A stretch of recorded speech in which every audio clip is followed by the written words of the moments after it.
করতে পারবে না। আপনার ঘরে সকল বিপদ আপদ থেকে আল্লাহ আপনাকে হেফাজত করবেন।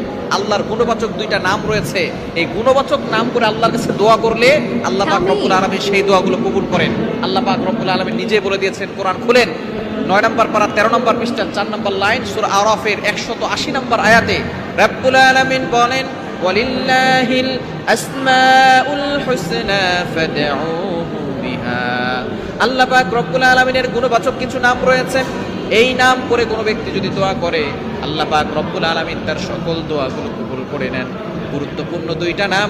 অনেক সময় আমরা বিপদে পড়ে যাই, অনেক সময় দুশমন আমাদেরকে ক্ষতি করে বিপদে ফেলতে চায়, অনেক সময় জাদু করে, অনেক সময় ব্ল্যাক ম্যাজিক করে, কুফরি কালাম করে, অনেক দুশমনরা আমাদেরকে ক্ষতি করার জন্য ওত পেতে বসে থাকে।